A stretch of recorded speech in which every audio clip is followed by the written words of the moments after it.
اور نکلا ہوا کھانا پلیٹ میں نہیں ملے گا؟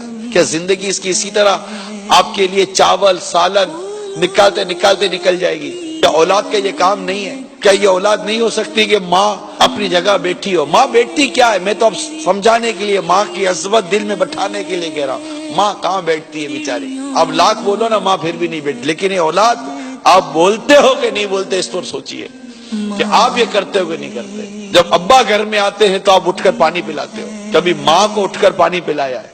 ٹھیک ہے، باپ کو پلانا چاہیے، باپ کا مقام، باپ کا مرتبہ ہے۔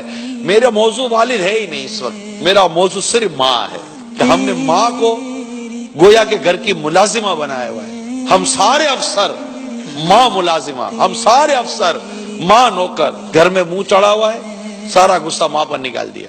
اٹھانے کے لیے جائے تو ماں باتیں سنے، کھلانے کے لیے جائے تو باتیں سنے، اتنی مشقتوں سے کھانا پکائے تو بھی باتیں سنے۔ اتنا کچھ کر لینے کے بعد بھی ماں اپنی بیٹی کی مسکراہٹ کو ترستی ہے۔ اتنا کچھ کر لینے کے بعد بھی ماں اپنے بیٹے کی شفقت و محبت اور رحم کو ترستی ہے۔ کبھی زندگی میں آپ کے 40 سال گزر گئے، کبھی ماں کو بولا ہے ماں تو نے میری بڑی خدمت کی ہے، ماں اب میری باری ہے؟ یہ جملہ بولا آپ نے؟ اعتراف کیا ہے ماں کی خدمت کا، ماں کے حسن سلوک کا، ماں کی قربانی کا کبھی اعتراف کیا ہے؟ باتیں سنائیے، کبھی اس کا دل خوش کیا؟ جھاڑا ہے کبھی محبت کی، تیز نظروں سے دیکھا ہے کبھی محبت کی نظر سے دیکھا؟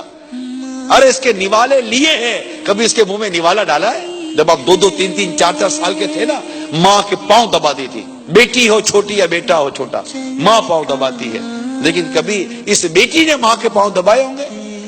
ماں کو اس بات کا احساس دلاؤ کہ یہ ماں ہے، اس کو احساس دلائیے کہ آپ ہماری امی جان ہیں، آپ ہماری ماں ہیں، آپ ہمارے سر کا تاج ہیں، آپ ہمارے لیے جنت کا راستہ ہے، ہمیں آپ سے محبت ہے۔ ماں گھر کی ملازمہ نوکرانی نہیں ہو، آپ کی اولاد بڑی ہو گئی، آپ بیٹھو نا، ہمیں نا بچیاں خدمت کریں، بچے خدمت کریں، بٹھائیے اس کو ایک جگہ پر، پھر دیکھیے سکھ برسات کی طرح پر برسے گا انشاءاللہ۔ ارے ماں کی دعا نکلے گھر میں امن نہ ہو؟ جس گھر میں ماں کو سکھ ملے، ارے دکھ کا اس گھر میں کام کیا؟ 30 زمانہ شاید اولاد ماں اور باپ کے مرتبے کو سمجھنے کے لیے تیار نہیں ہے، ورنہ یہ اولڈ ہاؤس نہ بنتے، کم از کم مسلمانوں کے ملک میں تو نہ بنتے۔